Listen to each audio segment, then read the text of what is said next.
Hello, my virtual friends. My name is Catherine, also known as Miss Blue, and welcome back to Fare Thee Well. Now then, as I explained in the last episode, this session went on for quite a while, and I only stopped when my throat was starting to hurt. So, what I'm basically gonna do is continue on from where I left off, sort of continuing towards where I stopped recording, where you're gonna see another cut, and then when I start to play this game again. So, let's get back into it. Hope you guys enjoy.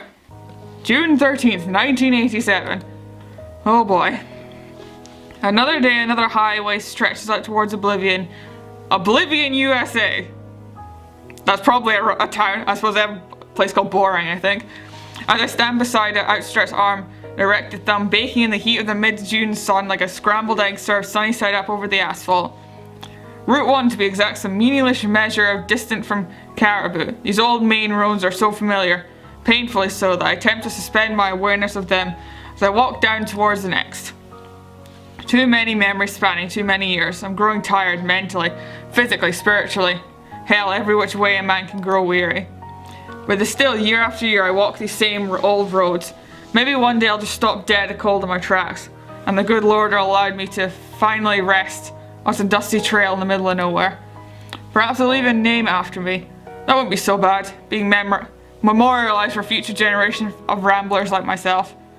But now I can't walk anymore. It's been hours since I left Caribou and I've got to take a piss like there's no tomorrow. I issue a prayer under my breath. Why? I don't know why. There's surely no one out here to hear about myself.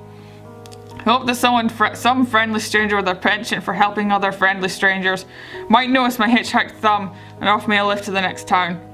My prayer is soon answered in the form of 18-wheeler Zimmerman Trucking Co. If I can correctly decipher the eroded letters and brains on the side of the truck. Its driver leans over the passenger side and struggles for several moments to get the window to roll down. But to little avail. His truck could have seen better days. One exasperated grunt later, he accepts that the passenger side window will not budge and further down in the crack. Fortunately, he is just enough of an opening for him to be able to shout and be heard above the rumble splutter of his idling engine. Hey man, where you heading? Anywhere that's fine, as long as I can get out of this heat. A moment later, the truck's passenger side door swings open and I gratefully climb into the well-conditioned cab. The interior smells of cigarettes, whiskey, and grease, each scent hitting me in turn as I buckle myself in. Its nostalgic thought really shouldn't be. The driver, all slender and short and clean-shaven, the very opposite of big burly type you always see, imagine drive big rigs for a living, thrusts his hand in my direction, which I take and shake firmly. So anywhere's fine, eh? This is a lot. They said this was short. This is long. He shorted O sound of the use eh, places his origin somewhere in the Midwest, probably Minnesota. There's a foreign element to it. There's almost southern twang. Yes, sir, and I do thank you for the lift. A moment longer out there and I'd like to succumb to the heat stroke. Or worse. Worse? Melting. Ah, yeah man, sure is a scorcher, isn't it? Highest temperature on record for this region. So the weatherman said on the radio this morning. Warming is what they're calling it. I don't know about all that, but I do know sure they ain't the right weather for hitchhiking. You can say that again. Anyway, this old rig's heading up to St. Leonard. Will you just let me know if you want to drop off anywhere along the way? Not that there's much to speak of between here and there. Haha. Nah, Canada's fine. In fact, anywhere's better than. I pause to consider just where the hell I am. This ribbon of highway which leads north to Caribou just meanders through unincorporated countryside, really. Grassy plains and clusters of trees everywhere you look. A short distance away I spy a small farm that wasn't there a decade ago. An old man is listlessly riding a lawnmower over well-trimmed grass. What else can he do to kill these mid-afternoon hours when everything is so hot, dry, and dead? Nowhere, I guess. The man laughs and shifts his truck into gear, and soon we're heading down Route 1, with only the radio to take my mind off how full my bladder is. It's turned into some political program wherein two pundits are taking turns yelling lines at each other about Gorbachev and democracy. A more unprincipled man might have taken the leak somewhere off the side of the road, but I can never do anything like that. This land with its deserts and trees and beaches and skyscrapers and hippie communes is my land. The highways that are etched into the face are collectively my temple, and I am its high priest. To wantonly piss on this holy ground would be no less than sacrilege. Innermost convictions be damned, though. If we don't want to reach a truck stop in the next area soon, I'd rather pee on a bush than myself. On the radio, there's a lull in the heated discourse, as one of the hosts segues into some recent soundbite of the president speaking. All across Europe, this wall will fall, for it cannot withstand faith, and it cannot withstand truth. The trucker's interest peaks as he turns up the volume and listens intently. General Secretary Gorbachev, you seek peace if you seek prosperity for the Soviet Union and Eastern Europe. You seek liberalization, come here for this gate. Mr. Gorbachev, open this gate. Mr. Gorbachev, tear down this wall. Old Gripper couldn't outact a chimp. We can sure put an end to communism, yes sirree. The driver soon loses interest in the program, segues out of Reagan's spiel, and back to the two goofballs arguing about Gorbachev, and he begins to scan through whatever radio station is that we can call into the far-ass Aroostook County. Any preference? I have a feeling this is going to go on forever at this point. I thought it was going to end. It's just like a love story and then it just finished, but I don't know. I'll go on for as long as I can and see where we get. I'll let him skip through the various rock and roll oldie stations before giving the nod to stop at the dial on Hank Williams' Lovesick Blues. I'm not the biggest country music fan, but listening to the hillbilly Shakespeare wax poetic about being nobody's sugar daddy anymore proves to be the pleasant enough distraction. At least until my trucking friend joins in with his own nasally annotations.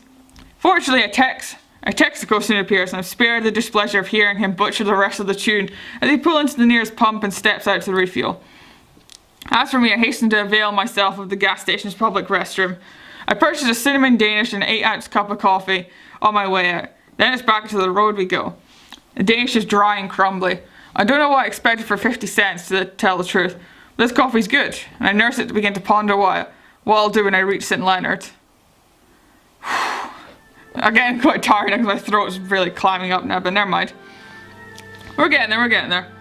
There's something about the flavour of the cheap roadside coffee that's intoxicating to the tired mind. Pretty sure I can feel my spirits begin to lift, our imagination runs amok, thinking of the adventures that might await me in St. Leonard. This won't be my first time in Canada, far from it. But for whatever reason I avoided seeing Quebec till now. Maybe it's because I don't speak a damn lick of French, but then again, language barriers never kept me from having a little fun in the French Quarter either. A passing mile marker reached 2,305. Won't be long until we reach the border and I can begin a new life in a new town with a new job. All for about 2 weeks before I have to move on and do the same old song and dance someplace else. I'm not complaining, because again, I've never been French-speaking Canada. St. Leonard will do me good, or so I'd like to believe. But for that honest part of me that's become so adept at suppressing its nagging at my brain, reminding me in the no subtle tone that there's more between here and there than just the open road. An old familiar ache suddenly reawakens and gaze into the shallow pool of Java that sits at the bottom of my cup. The swirling pools of ochre can see visions of a girl I once met. Hallucinations of her chestnut hair wisping in the light winter breeze. What possessed me to walk this way? What else did I think would come from going back to Maine? Not enough time has passed to dull my lingering sense of regret.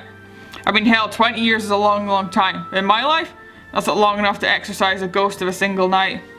It was that sort of night that never leaves you, even in memory. It visits you in the evening when you're trying to be quiet, trying to rest. Plays tricks on your mind, summoning apparitions from out of nowhere. Even now, visions of that girl come to me when I least expect them. Just when I think I'm ready to cancel all debts and pass myself and press onward for good. That's when she comes to me. These visions conquer my mind. They keep me coming back to old roads and old times with hope of seeing her again, even though I'm certain she wouldn't remember me. The truck suddenly jerks to a halt, causing a puddle of coffee that I was just fixated on to splash in my face, putting a premature end to my sad, nostalgic spell. Jesus, man, I'm so sorry. You alright? It was lukewarm anyway, so I'm cool. What's happening? The man gestures beyond the windshield to see a long stretch of cars ahead beyond that. An accident of some sort. State trooper lights flash in the distance. Seems they're allowing only a few vehicles at a time to cautiously maneuver around the wreckage. We find that we're at the new end of the line. 5 minutes, 10 minutes, 15 minutes slowly drip by. That's all we've been scarcely budged. Finally, the fellow seated beside me lets out an exasperated sigh and reaches over to my side of the cab order to fish out something from the glove compartment. I scoop my legs back to give him more room. I sort through the stacks of loose tools and the booklets. After replacing the manual a set of grease-stained gloves, and his bandaged hand. His last return is a well-worn copy of the complete works of Allen Ginsberg. Cat's got taste. No idea who that is. Anyway, as he slips on the pair of reading glasses and opens the letter, bookmark page, I decided to whittle away the time with a book of a different kind, my journal. Reaching into the front compartment of my backpack, I removed the latest draft of the voluminous travel log. I like to think that only one day this journal will be published to great acclaim, but as a work of fiction, Lord knows I experienced too much crazy shit over the course of too many decades for anyone to bury into the veracity of its contents. Then some years afterward, it'll be adapted to silver screen musical buddy comedy starring Steve Martin and Dan Aykroyd. Kevin Bacon will cameo as yours truly. It'll be mad fun. It'll all happen long after I finally decide to give up this running joke of a life. With a wistful sigh, I open the book to record my eternal life on the road. There's got to be something in here that will pull me out of this funk and rescue it? I suppose so. Those optimistic feelings I had about 15 minutes ago. I began flipping through random entries in search of whatever that might be. Let's see. There's a period of about 6 years I spent performing in the Ringling Bows and Barnum and Bailey travelling circus. This was back during the Great Depression, when I would have been lucky to find any work at all. Right, I started out as an animal trainer assistant, basically the schmuck that had to feed animals and clean the shit out of their cages. And from there moved on to a variety of jobs, from clown to juggler to tightrope walker to trapeze artist to sword swallower, you name it. I did it all. I mastered every skill set and performed every role that existed under the big top, until finally one day I was promoted to ringmaster by an old friend of mine, none other than John Nicholas Ringling himself. Yes. Sadly, he died the year afterward, and in my opinion the old circus was never the same. Once his nephew assumed ownership of the business is when everything started to go south for me. I didn't so much mind that ticket prices went up, or that we were asked to make everything bigger and more dangerous for less pay. But when our standard 2-week engagements became month-long, then 2-month-long engagements, I knew I had to leave. With a heavy heart, I bid silent farewell to my old flames, Carla the acrobat, Regina to the animal trainer, and Catherine the knife throwing, along with all the hearts I'd broken along the old B&B circuit, and I never looked back. Skipping ahead a few dozen pages, my affair with Lillian Hellman, the playwright. Lily was accused of being a communist sympathizer during the second Red Scare of the early 50s, and was under constant surveillance by the FBI and Department of State. In addition to being spied on, she was also being harassed by an anti-Soviet group that had begun to fear for her safety. Oh, the big old long life this guy's had. Through a series of old jobs and acquaintances, I became her bodyguard.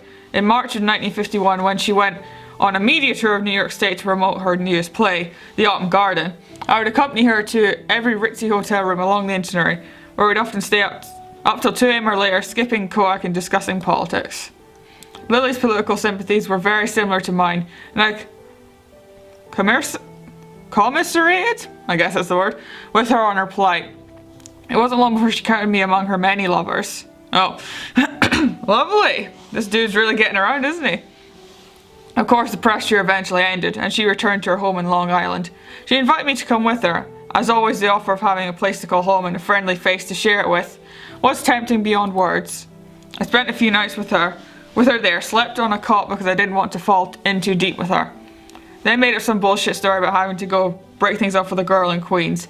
I never went back to the island, never saw Lillian Hellman again. If someone were to ask me if she is writing plays or if she's even still alive, I'd have to say I really don't know. As the traffic jam slowly diminishes, I read stories of peace and stories of protest, stories of love and stories of war, stories of freedom and stories of bondage. Alright, specific author did that one, I know that for sure. In all my life stories, there's a sick recurring theme, my own selfishness. During high times and low times alike, I ingrained myself in the hearts of those around me. Though fate decided that I should always keep moving, and always stuck around for long enough to leave a lasting impression on one person or another. In some ways I can't help it.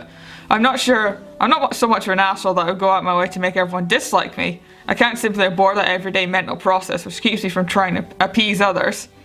I want to please others. I figured that a long time ago that what I want more than anything in this world is to be loved by everyone I meet. So I keep traveling across this land from one friend to another, from one lover to the next, like a merry-go-round. Round and round I go in perpetual motion, leaving a blur of discarded relationships behind me as I spin. Excuse me. The one thing that has to be said about this visual novel, there's a lot of long sentences, only broken up by gaps with commas. They really need to chop it up a little bit more because, as you can see from me, I can barely read it sometimes. Though I've tried to slow things down since that fateful night, that holy night of repentance, when I finally decided that I wasn't going to hurt another loved one, that I was sick of vanishing from their lives with no explanation given. Christ, it's 1987 and I'm still spinning. This increasingly hellish ride I've spent several decades on is never going to end. Never. Not until I finally work up the courage to jump. I feel sick. Jump what? Oh, right, you live forever, you can't not die, I see. Looking up, I see we're finally back to the route to St. Leonard. A feeling of relief should be washing over me, but the opposite is true. Instead, a sense of dread has befallen me. Nothing good ever comes from reading my travel log. Someday I hope I'll find it and find inspiration and a meaning in my collective experiences. For me, though, there only seems to bring pain. It is a book of painful truths from cover to cover. I knew this, yet decided to read it anyway. Hey man, you alright? Looking kind of pale there. Oh yeah, what did I think? I was probably stereotypically Southern American. Yeah, I guess. Just that Danish didn't agree with me. Yeah. I got my mind on something else, clearly. Oh yeah, those shitty truck stop snacks will do that for you, that's for sure. I have to get it off her. Luckily for the both of us, our stop's coming in soon. Stop, huh? Stop. Of course, this trucks that we're going to in St. Leonard, where I will settle for in a motel for the night. I will look for employment the next day, and I will find it. I'll stay in St. Leonard as long as I'm able to, and then I'll move on to the next town. As the cycle goes. I have all of Quebec to explore. It'll be fun, and before I know it, these tremendous feelings will have passed. Are you sure about that? I reopened the book, this time not to a sad story, but one of my most recent, unfinished entry. I recorded my visit to that Spanish Harlem was fruitless. The old gypsy palm reader had been my friend for so many decades, had finally passed away, and now no one knew my secret. From Harlem I hitched a ride that took me all the way to Bangor, where I began to walk. June 12th to 13th. Okay. After about a week of walking the US 1, I assume they mean A, and sleeping under the stars, I stopped in Caribou, spent the night at a cheap hotel, then went to the bar for a shave and a haircut in the morning. Continued north until I was picked up by a friendly truck driver. Headed for a town near the Canadian border called St. Emmeline. Oh. Am I losing my mind? Was it madness that drove me to this specific part of Maine, or am I just a victim of fate? No, something tells me that it was more than just a simple twist of fate that brought me here. My feet have a mind of their own and took me to this part of Maine over their own accord. They've tried to tell me for some time now that it's time to settle down one last time, but I haven't been listening. Am I really going to do this? Am I really going to go back there after all these years? What would even be the point? No one will remember me. She won't remember me. It's only been 20 years, dude. People can still remember beyond that. If he was like 60, then sure, but sheesh, you had more faith than others. I shouldn't be tempting fate like this. I can't help but think back to the past times. Always a strange new feeling growing with each and every recalled memory. That fateful winter night, I had met the most wondrous woman. She's plagued my dreams for decades at this point, and yet I always told myself that I could never go back. My one fear, though, has to be clear and true. I regret everything. I regret meeting her, I regret talking to her, I regret taking her out of the snow, like young children exploring their fleeting youth. I regret leaving her despite the impossibility of it all. I still remember her face, her voice, every bit about her. Despite my old age, I have my mind, and always will be as sharp as ever. She won't remember me. While I've been frittering away the past 2 decades, time has marched on for the good folks in Cedar, Maine. There's no point in going back there. I'm not ready to settle down. I still have places I need to see, things I've got to do. For all my talk of being weary of life on the road, I'm not ready to grow old and lose it. Why can't anyone understand that? I have to keep going. I can't stop for anyone or anything. I can't. But should I? Oh, the decisive nature, what will he do? Talk about your jerkwater towns, man. Folks would forget that place existed if it weren't on the map. I look up and see what he's referring to, and in the near distance there's a sign that rapidly approaching. Cedar, 5 miles. I must be out of my mind. Are we heading back there at long last? You sure you don't want to continue to Canada? No, here's fine. I sort of have some unfinished business in Cedar. The truck driver laughs and says that from the way I've been acting ever since we were caught in the traffic jam, he figured I'd changed my mind about St. Leonard. I'm really grateful for you for bringing me this far.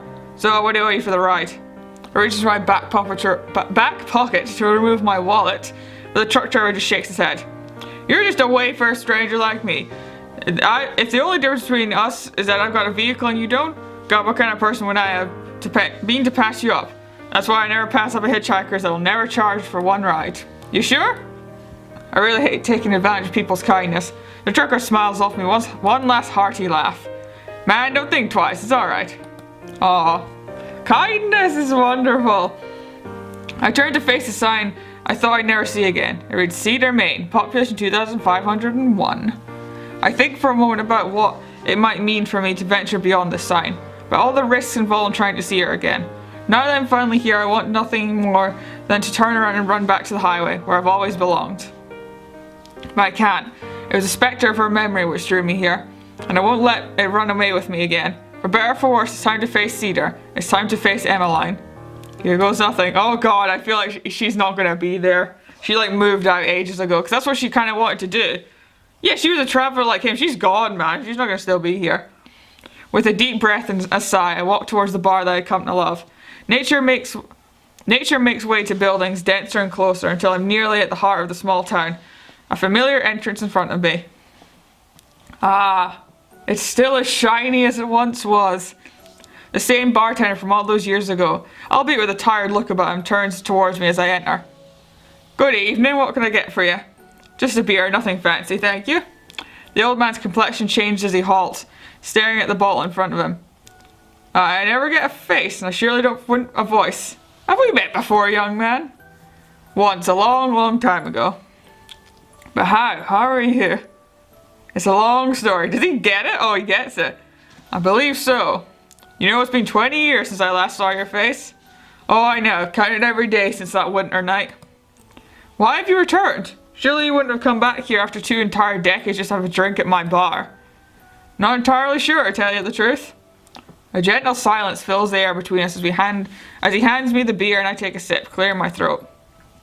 I'm not sure if you'll be able to help me, but I have a favor to ask. Shoot. He seems super calm about the fact that he might be immortal, but whatever. Last time I happened my way into this bar, do you remember the charming girl in green? Her voice was enchanting. One of a kind, really. Whatever happened to her? Emmeline? Well, look at how she still lives here in Cedar. Oh my god, what luck indeed! Actually, she still comes to help from time to time here at this dusty old bar.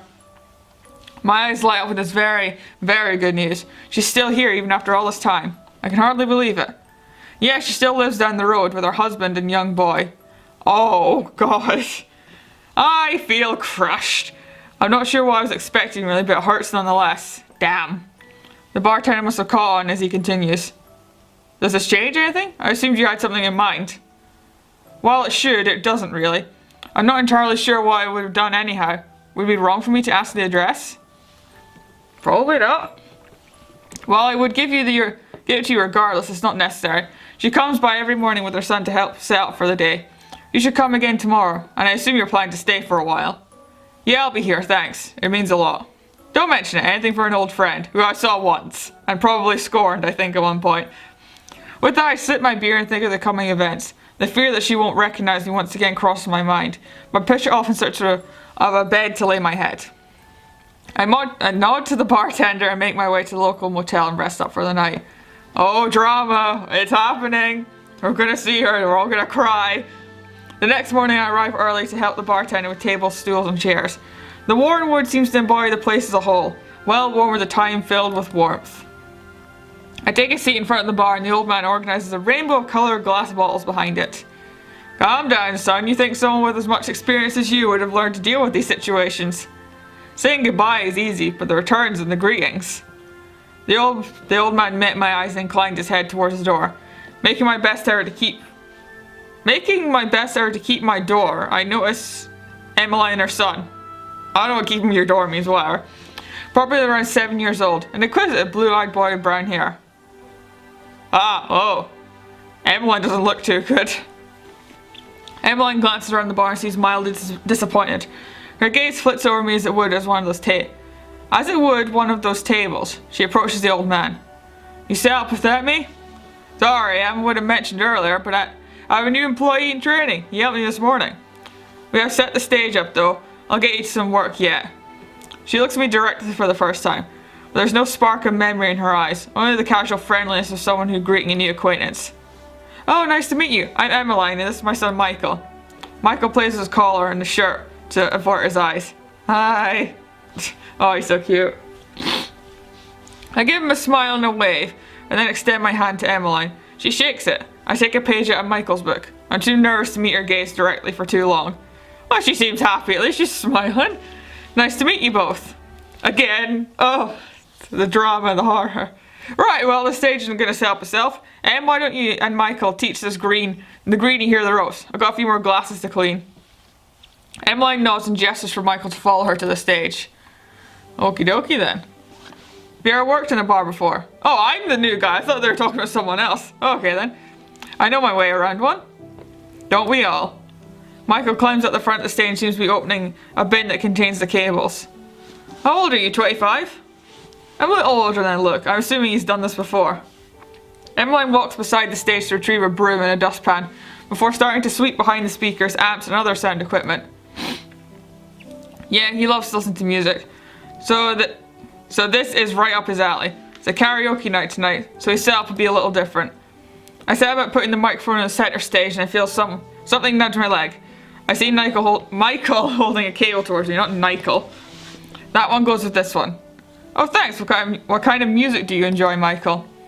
I take the cable he offered and hook it up. Surely enough, the audio jack and ports are the correct sizes, and the cable is long enough to walk around the stage if necessary. Excellent.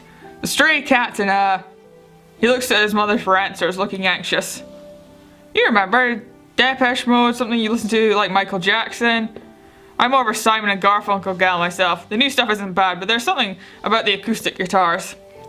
It brings to mind the open road and people singing in new bars, soft atmosphere and a good crowd. Emmeline looks at me and gives me a genuine smile. Not the practiced friendliness of polite greeting, but something with altogether more substance. Michael and I finished setting up all the relevant chords. Yeah, you took the words right out of my mouth. Well, it's about time. I have to get Michael to school.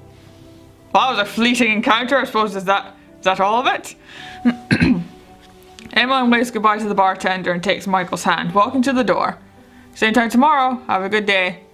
Emmeline pauses before she reaches the door and freezes in place. At first I wonder if she's forgotten something. Then she turns and I see it. Oh no! Don't do that to me, music. The silence is killing me. The spark of remembrance, the warmth in her eyes that signifies memory. She knows who I am. She remembers that night 2 decades past. She brings a hand to her cheek and Michael tugs at her shirt. Mommy, are you okay? I'm alright, let's get you to school. I sigh and lean against the warm mahogany of the bar. I can hear the bartender pouring another glass of something. I didn't bother to turn around. My eyes were fixed on the road, watching them drive away. Well, you couldn't have been expecting anything else, could you? No, I couldn't have. Do you want to hear the story of that winter night? Yeah, why not? This is for you, by the way. Looks like you could use it. On the house. I turn enough to pick it off and take a sip, where my gaze remains on the road. Emmeline is long gone by now. I can't bring myself to look inside. Not just yet. I don't know how much you remember. Em and I left after talking, really bonding, you know, at one of these tables by the window. I gesture the general direction with the fingers extended from my hand that held the drink. The brownish fluid sloshed around behind the intricate lines of the glass, and I realized that the same kind I had on that night so many years ago. We walked out of this place together and explored the town in the dark, playing in the snow, laughing together. At the end of the night we sat close and just talked. I brought up the legend of the Wanderer. I didn't think she'd take it seriously.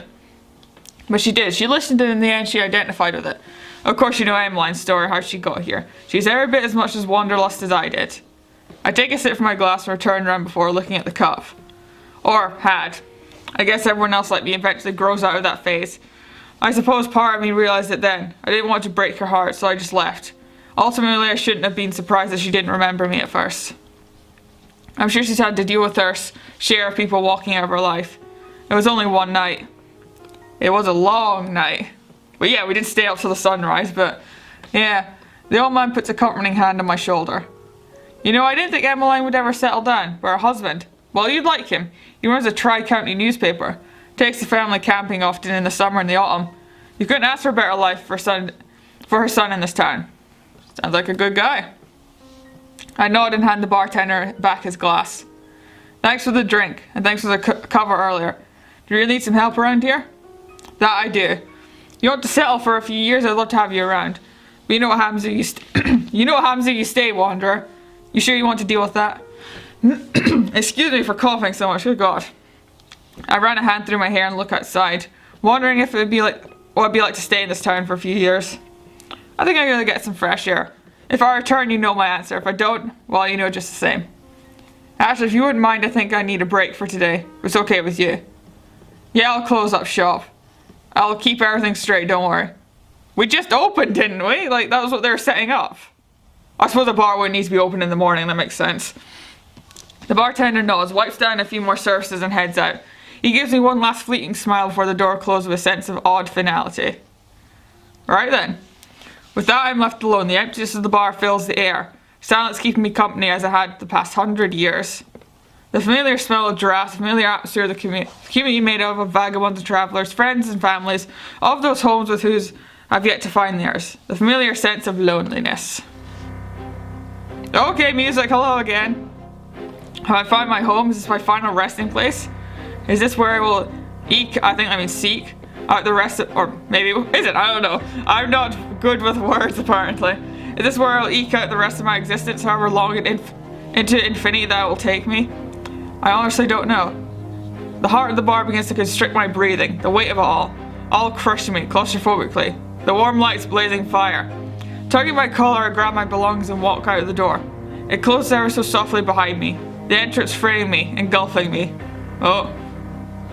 Well then, we're not staying then, apparently. I turn and make my way down the street. Buildings both new and old guide me, gradually giving me a way to more nature. I continue my journey. I find myself in front of a large, somewhat young tree. In appearance does little to portray the true age of the form, being perhaps only 100 years old or so. This is a good place as any. I sit against it, allowing my trunk to support my back. I ache. I ache like an old man would despite having no reason to. My body is fine, body is young, despite my mind not being so. Cool air fills me, embracing me as the winds dance upon my skin. The tree responds in kind, swaying this way and that, lively, almost youthful and energetic. Life only just beginning for the poor soul. Is something gonna happen at this point? Because the music's really suggesting that we're gonna die any second.